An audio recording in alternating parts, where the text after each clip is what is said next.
Olá, meus amigos, minhas amigas, vocês que nos assistem aqui nesses super vídeos com dicas de preparação para a sua prova no concurso público, em especial vocês, o meu público do Exame da Ordem. Estamos aqui para darmos continuidade nas nossas dicas sobre contribuições especiais.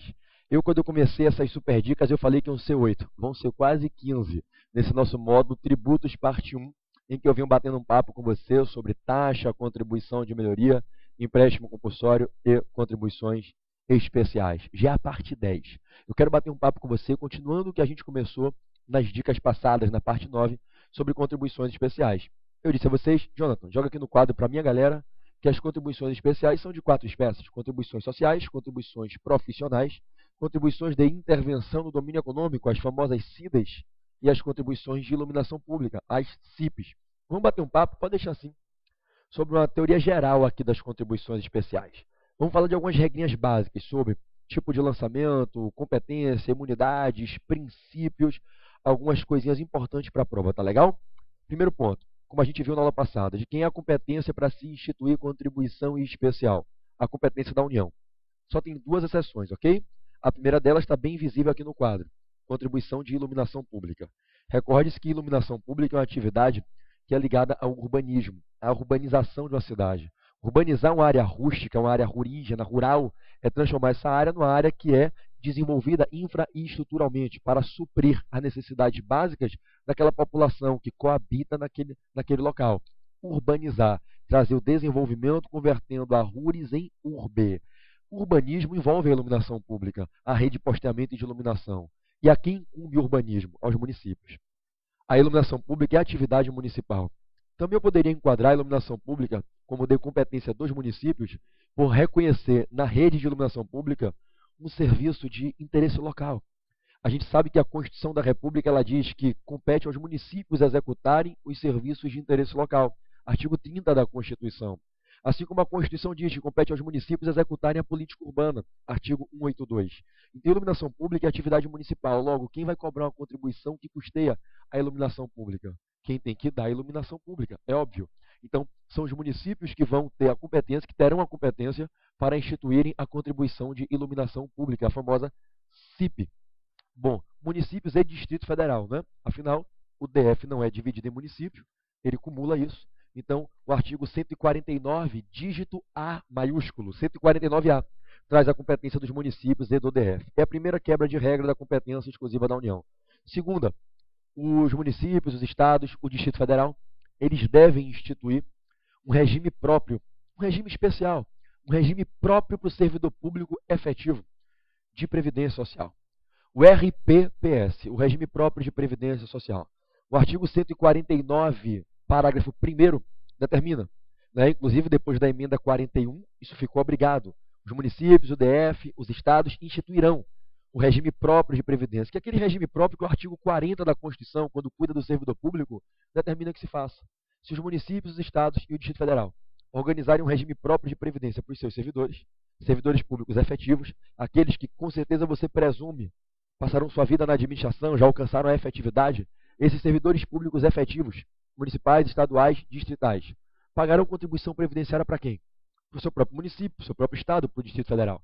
Se o Estado, o DF e o município criam um regime próprio de previdência, são esses entes que vão administrar a lógica do custeio e do benefício, custeio e aposentadoria.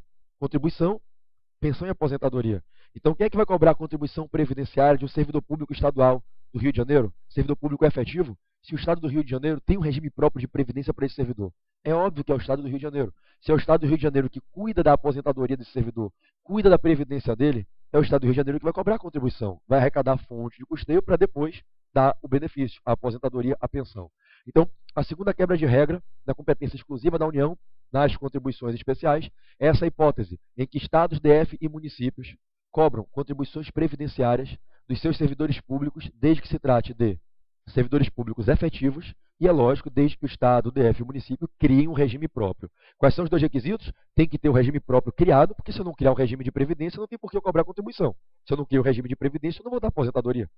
Então, quais são os 2 requisitos? Tem que ser servidor público efetivo e tem que ter o regime próprio criado para o servidor dentro do Estado, DF e município. Então, de quem é a competência para as contribuições especiais? União, salvo CIP, municípios e DF.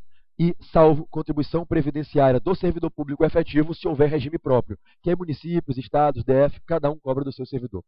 Qual é a lei que institui as contribuições especiais? Lei ordinária. Só tem uma exceção. Dentro das contribuições sociais, a gente sabe que nós temos uma subdivisão em contribuições sociais de seguridade social, contribuições sociais de seguridade social e contribuições sociais gerais. Contribuições sociais de seguridade social são as contribuições sociais que levam recursos financeiros para a seguridade. Lembrem-se, seguridade quer dizer saúde, previdência e assistência. SPA, saúde, previdência e assistência. Dentro das contribuições sociais de seguridade social, nós temos duas. As que já estão previstas na carta, as ordinárias, e as que podem ser inventadas no futuro, as residuais. Contribuições residuais para a seguridade social, só por lei complementar. O resto, qualquer outra contribuição, lei ordinária. De novo, tá legal? Qual é a lei que cria a contribuição de iluminação pública? Lei ordinária. Qual é a lei que cria uma CID? Lei ordinária. Uma contribuição profissional? Lei ordinária. Qual é a lei que cria uma contribuição social geral? Uma contribuição social que não é para a seguridade, não é para a saúde, previdência e assistência. É para os outros segmentos de direitos sociais. Uma contribuição social, por exemplo, para a educação. Lei ordinária. Contribuições sociais de seguridade social já prevista na carta. As ordinárias. Lei ordinária. Lei complementar é exclusivamente para as contribuições sociais residuais de seguridade social. Ou seja, se a União quiser inventar uma outra contribuição para levantar dinheiro para a seguridade, que não seja uma das contribuições já autorizadas na carta, aí tem que usar a lei complementar. Então, somente aqui eu falo de lei complementar. Em todas as demais contribuições especiais, lei ordinária. Logo, medida provisória pode criar contribuição especial se houver relevância e urgência? Pode. Só não pode criar uma contribuição residual para a seguridade social, porque aí é de lei complementar, não cabe medida provisória. Princípio da anterioridade. Como é que fica a criação ou majoração de uma contribuição especial? Regra geral, ano que vem e noventena. Uma exceção. As contribuições de seguridade social, vou pegar o pilu azul para chamar a atenção. As contribuições de seguridade social, e aí sejam as ordinárias, já previstas na carta, nos incisos do artigo 195. Sejam as que possam ser residualmente inventáveis, autorização do 195, parágrafo 4º. Sejam as ordinárias ou as residuais. É contribuição social de seguridade social, só noventena. Então, se eu crio ou majoro uma nova fonte de custeio para a seguridade, crio ou majoro uma contribuição social de seguridade, crio uma residual ou majoro uma ordinária que já existe, só noventena. Não tem que esperar virar o ano. Qualquer outro caso, ano que vem e noventena. Então, regra geral, princípio da anterioridade, cláusula do exercício financeiro seguinte, cláusula da noventena para a criação e majoração de contribuições especiais. Exceção, contribuição social de seguridade social. Só noventena. Está previsto no artigo 195, parágrafo 6º. Bom, no próximo rol de dicas, eu continuo nessa teoria geral das contribuições especiais e vou te falar sobre imunidades, sobre lançamento e mais alguns detalhezinhos das contribuições especiais. Estou te aguardando, tá legal? Um beijo no seu coração. A gente se vê na parte 11 dessas super dicas.